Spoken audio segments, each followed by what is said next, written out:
Bonjour à tous et à toutes, j'espère vous trouver en pleine forme. Aujourd'hui, je vais partager avec vous un sujet concernant les fonctions logarithmiques, bien sûr au niveau baccalauréat, deuxième année baccalauréat. Alors, je vous préviens, à partir de cette séance et les séances prochaines, on va se concentrer sur l'étude des fonctions logarithmiques. Et bien sûr, parce que vous savez que la fonction logarithmique ou bien la fonction exponentielle, ça prend assez de notes, environ entre 9 et 12 points. C'est pour cette raison-là que je voudrais faire ces séances-là pour vous renforcer et pour vous aider à vous familiariser avec l'étude de fonctions. Alors, pour ne pas trop parler, attaquons notre fonction. Alors, voilà une fonction de type f de x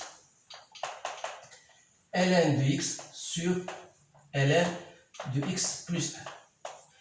Alors, pour ne pas rester accroché aux questions posées, je voudrais parler librement, attaquant cette fonction-là. On va se poser des questions et répondre en même temps. Alors, la première des questions qui se pose, c'est que d'abord le domaine de définition. Alors, le domaine de définition, alors là, normalement, la fonction, elle était posée d'une manière, on vous dit, voilà, soit la fonction f définie sur l'intervalle tel.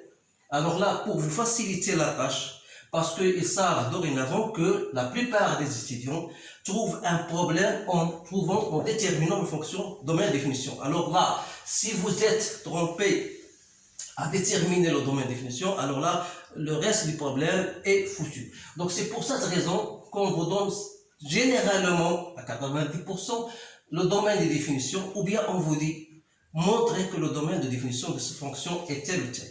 Alors pour nous, pour vous faire familiariser avec ce genre d'études, on va partir de chercher le domaine de définition. Alors là, le domaine de définition d'une fonction, c'est quoi? Vous allez commencer par écrire cet ensemble des x appartenant à R, tel que la première condition pour la fonction ln de x, c'est que x doit être supérieur à 0. Deuxième condition pour ln de x plus 1, il faut que x plus 1 soit supérieur à 0. Mais sans oublier la troisième condition, il faut que ln de x plus 1 soit différent de 0. Alors là, vous avez trois conditions à remplir. La première la condition, c'est x supérieur à 0, x supérieur à moins 1, et pour que ln de x plus 1 soit différent de 0, il faut que x plus 1 soit différent de 1. Alors là, toujours x supérieur à 0, x supérieur à moins 1, x égal, bien différent ici, différent de 0. Alors là, comment on va traduire notre domaine de définition? En partageant ou bien en faisant appel à ces trois conditions. Alors là, je vous conseille de faire une droite, vous mettez la valeur 0, voilà la valeur moins 1, et vous avez donc x strictement supérieur à 0, voilà, x est supérieur strictement à moins 1, voilà. Donc c'est mieux d'utiliser des couleurs pour voir, et x doit être finalement différent de 0. Alors là, l'intersection de ces trois conditions, donc c'est quoi? Il faut que x soit strictement supérieur à 0. Donc qu'est-ce que je vais écrire? Je vais écrire, alors le domaine de définition de cette fonction-là, c'est quoi? C'est l'intervalle 0 plus l'infini. Voilà le domaine de définition. Une fois on termine le domaine de définition, on vous pose la question, la seconde question qui est toujours essentielle, c'est chercher la limite de f aux bornes de df. Alors là, vous avez deux limites. La première limite, c'est de chercher la limite de f de x lorsque x tend vers 0 par valeur positive, qui n'est autre que la limite de 0 plus. Alors là, si vous remplacez ln de x par 0, donc ça va vous donner une forme indéterminée. Alors là, je vais noter, et comme je l'ai dit dans la séance précédente, il faut toujours installer dans votre esprit la fonction y en fonction ln de x, c'est-à-dire ln de x en fonction de x. Alors là, la fonction ln de x est s'annule pour 1, et elle a bien cette allure-là. Alors là, lorsque je côtoie la valeur 0, c'est-à-dire à 0 plus, la fonction tend vers moins l'infini. Donc, qu'est-ce que je fais écrire? Donc, j'ai écrit, voilà, ln, je peux mettre ln de x fois 1 sur ln de x plus 1. Alors, celle-ci, lorsqu'elle tend vers 0 plus, ça tend vers moins l'infini. Ln de x plus 1, lorsqu'elle tend vers 0, ln de 1 c'est 0, mais 0 plus, parce que x est supérieur à 0, donc x plus 1 est supérieur à 0 plus. 1 sur 0 plus, c'est plus l'infini. Donc, vous avez une multiplication, ça vous donne moins l'infini. Alors là, je vous conseille de bien préparez-vous à chercher des limites pour que vous habituiez bien sûr au calcul des limites, parce que c'est très important de savoir les calculer. Alors on passe à la limite de f de x lorsque x tend vers plus l'infini. Donc plus l'infini sur plus l'infini, c'est une forme indéterminée. Toujours là, c'est un peu difficile parce que comment on va donc faire pour déterminer cette limite-là? Donc j'ai bien réfléchi, voilà, je dis voilà limite de plus l'infini de ln du x. Je pense au dénominateur parce que ln de x plus 1, je peux l'écrire comme étant ln de x facteur de 1 plus 1 sur x. Et comme x tend vers plus l'infini, je peux mettre ça comme étant ln de x plus ln de 1 plus 1 sur x. Bien sûr, d'après la propriété que vous avez déjà vue, ln de AB égale à ln de A plus ln de B, à condition que A et B soient positifs. On sommes bien sûr dans ce cas-là. Alors là, je partage et je dis voilà, je divise par limite lorsque plus l'infini, je divise par ln de x. Ça va me rester 1 sur 1 plus 1 sur ln de x fois ln de 1 plus 1 sur x. Alors là, lorsqu'x tend vers plus l'infini, ça va rester 0, donc il reste ln de 1, c'est 0. Lorsqu'x tend vers plus l'infini, ln de plus l'infini, c'est plus l'infini, 1 sur plus l'infini, c'est 0. Donc qu'est-ce qui va me rester? 1 sur 1, donc ça me donne 1. Alors là, limite de f de x lorsqu'x tend vers plus l'infini égale à 1. Donc qu'est-ce que je déduis? Donc il faut une interprétation. Bien sûr, mathématique, je dis que la fonction, bien la courbe représentative de la fonction f admet une asymptote horizontale d'équation y égale à 1. Ce sont des choses très intéressantes que vous devez savoir et ne pas oublier. Voilà, toujours, il faut chercher les limites et vous donner l'interprétation, bien sûr, géométrique. Pour la limite de f de x lorsqu'il tend vers plus l'infini, on a trouvé moins l'infini. Ça veut dire que la fonction f admet une asymptote verticale d'équation x égale à 0. Donc il faut bien noter ça parce qu'on aura besoin lorsqu'on va tracer la courbe représentative de la fonction. Donc voilà, une fois on a déterminé les limites, je vais noter ça pour ne pas l'oublier. On a trouvé la limite de f de x lorsqu'il tend vers 0 plus égale moins l'infini, et la limite de f de x lorsqu'x tend vers plus l'infini, on a trouvé 1. Alors là, on n'a pas besoin de chercher les branches infinies, puisque la limite de la fonction n'est pas ni moins l'infini, ni plus l'infini. Donc il faut chercher donc à déterminer d'abord. Donc on passe, il n'y a pas d'asymptote oblique non plus, donc il faut chercher alors là la dérivation. Donc on va parler de la dérivation de la fonction f. Bien sûr, la fonction elle est composée de deux fonctions. La fonction ln de x et la fonction ln de x plus 1. Chacun est dérivable sur 0 plus. Alors, composé de deux fonctions dérivables est une fonction dérivable. Donc, il ne vous reste que chercher la dérivée de cette fonction. Donc, f' de x c'est quoi? Donc, c'est ln de x. Voilà, je fais la dérivée. Fois ln de x plus 1 moins ln de x fois la dérivée de ln de x plus 1, bien sûr. Le tout sur quoi? Sur ln au carré de x plus 1. Alors là, faites attention là, parce que je dis ln au carré. Donc ln au carré de x, c'est tout à fait différent de ln de x au carré. Ça, ce n'est autre que ln de x, le tout au carré. Soit que vous l'écrivez comme ça, soit que vous l'écrivez comme ça. Alors là, j'ai la dérivée de ln de x, c'est 1 sur x, donc il me reste ln de x plus 1 sur x moins ln de x. La dérivée de ln de x plus 1, c'est 1 sur x plus 1, donc voilà, x plus 1, le tout sur ln au carré de x plus 1. Alors je vais effectuer au même dénominateur, donc x plus 1 ln de x moins x ln de x, le tout sur x multiplié par x plus 1, je vais l'abaisser, donc fois x plus 1, le tout fois ln au carré de x plus 1. Alors là, je vais, donc c'est x plus 1, donc je vais effectuer mon calcul.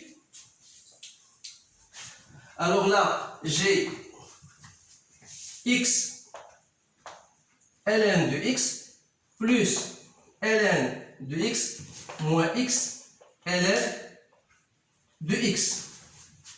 Si je ne me trompe pas, donc je vais répéter donc la dérivée de ln de x fois ln de x plus 1 moins ln de x fois la dérivée de x sur ln. Donc c'est bien ça, donc 1 sur x, donc ln de x plus 1 sur x moins ln de x fois x plus 1. Donc x plus 1 fois, pardon là, x plus 1 fois ln de x plus 1. Donc là, je me suis trompé, pardon, donc c'est x plus 1 moins x ln de x. Alors là, donc j'ai x ln de x plus 1 plus ln plus donc x ln de plus 1 plus ln de x plus 1, c'est bien ça, moins x ln de x, le tout sur x plus 1 ln au carré de x plus 1. Alors là, qu'est-ce que je dois faire?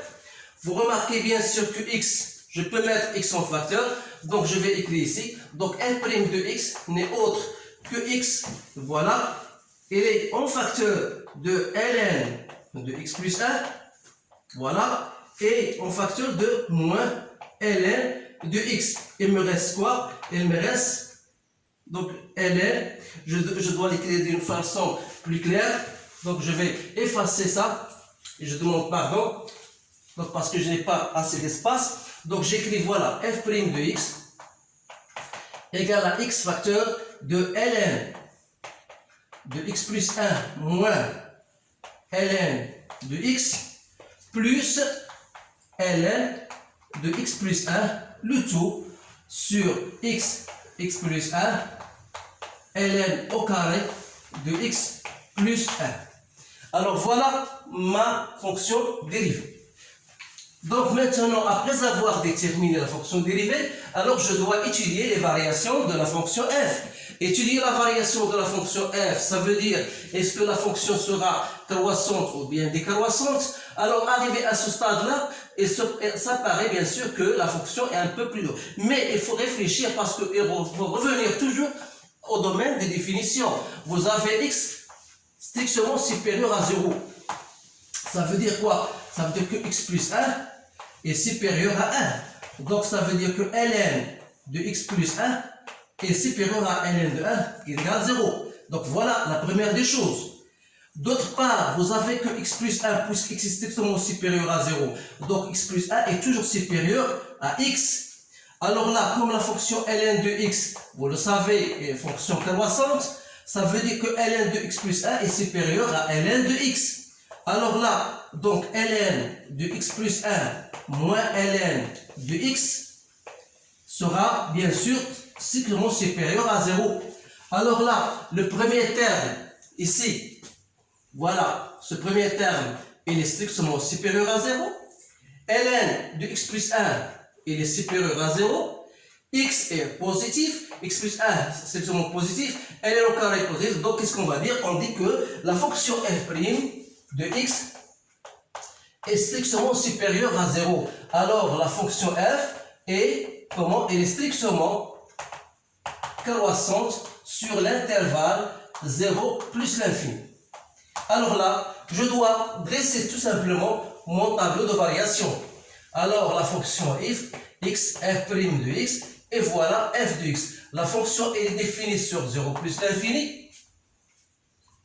Donc, j'ai dit que la fonction est strictement f' est strictement positive, donc on aura bien sûr cette allure. La limite de plus l'infini c'est t égale à 1, limite lorsque tend vers 0 plus et t égale à moins l'infini. Voilà votre tableau de variation. Alors là, il ne me reste que tracer la courbe représentative de cette fonction. Alors, tracer la courbe représentative, voilà, je vais effacer tout et je vais tracer bien sûr cette fonction c de f. Mais avant de tracer la fonction, le graphique, voilà, vous allez le faire comme ça. Donc voilà un repère orthonormé, x, y, vous avez le point 1 et vous avez 1. Donc la première des choses à bien réaliser, c'est que vous avez une asymptote, comme on disait, une asymptote horizontale d'équation y égale à 1. Et vous avez, lorsqu'il tend vers moins l'infini, égale à moins l'infini. C'est-à-dire que la courbe va partir de moins l'infini pour arriver à 1. C'est-à-dire qu'elle va couper l'axe des abscisses. Alors là, il faut toujours penser à cette question, même si il ne vous le demande pas, mais il faut savoir quand est-ce que f de x égale à 0. Alors là, d'après cette fonction-là, vous avez ln de x égale à 0, c'est facile, donc x égale à 1. Ça veut dire que le point 1, la courbe va passer par ce point-là. On peut même vous demander, en plus de ça, déterminer l'équation de la tangente au point 1. Alors là, pour déterminer l'équation de la tangente, vous devez avoir à votre esprit la façon ou bien l'équation y égale f' de x0 qui est égal à 1 fois x moins 1 plus f de 1. Donc f de 1 égale à 0, il suffit de chercher f' de 1 bien sûr et de trouver bien sûr l'équation de la tangente. Supposons que cette équation de la tangente plus ou moins sera de cette manière-là. Voilà.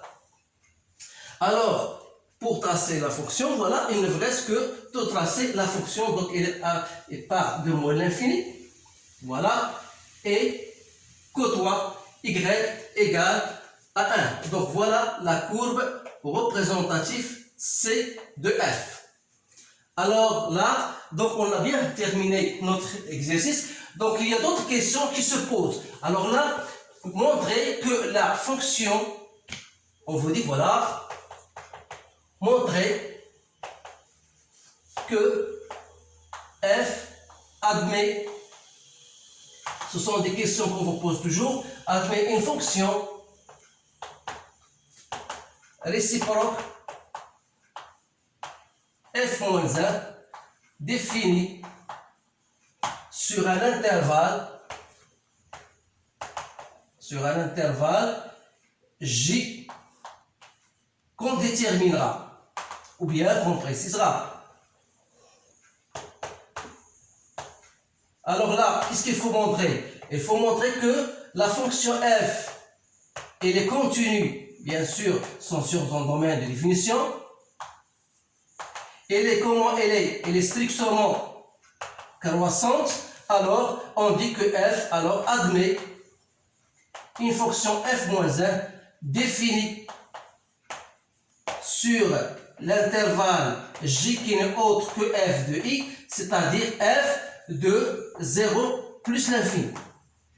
Sachant bien sûr que la fonction est croissante, donc on aura, c'est la limite de f de x lorsqu'il tend vers 0 plus, et la limite de f de x lorsqu'il tend vers plus l'infini, qui n'est autre que moins l'infini, bien sûr, 1. Voilà l'intervalle j. C'est-à-dire, autrement dit, la fonction f-1 sera définie ainsi. Donc j, voilà, la fonction j, c'est moins l'infini, voilà 1, vers 0 plus l'infini, qui a toute variable x fait définir son image f-1 de x égale à y. Alors là, voilà comment on détermine l'intervalle j. Parfois, on vous dit définir f-1 de x. Alors là, c'est une fonction assez difficile. On ne va pas entrer dans les détails comment on détermine f-1 de x. Mais ce qui nous intéresse le plus, c'est comment tracer la fonction C de f. Et en plus de ça, et finalement, la question qu'on vous demande ainsi, c'est de tracer la courbe représentative f-1. Alors, comment on trace la courbe f-1? La première des choses, c'est que l'équation, ici on a une équation, une asymptote horizontale d'équation y égale à 1. Ça devient une équation verticale, une asymptote verticale d'équation x égale à 1. Voilà. Voilà. La première des choses. Vous avez f de 1 égale à 0. f-1 de 0, ça devient égal à 1. Alors là, vous pouvez même tracer la droite d'équation y égale à x et vous faites la symétrie de cette courbe-là, bien sûr par rapport à celle-ci. Donc voilà, f de 1 égale à 0, f de 0 égale à 1. Donc la courbe sera de la manière suivante. Voilà, plus ou moins. Voilà. Donc vous remarquez bien que f-1 est symétrique par rapport à la droite d'équation y égale à x. Alors je vous conseille de vous travailler plus ou moins les fonctions, bien sûr, que ce soit des fonctions logarithmiques ou bien des fonctions exponentielles, parce que je vois que c'est une fonction qui n'est pas assez difficile, mais la difficulté se présente seulement dans la détermination des limites, bien sûr, et comment on calcule la dérivée et comment voir si la fonction est croissante ou décroissante. Dans les séances prochaines, on va bien sûr étudier d'autres fonctions qui sont assez difficiles. Alors, il ne vous reste qu'à vous remercier de votre attention et je vous dis à bientôt.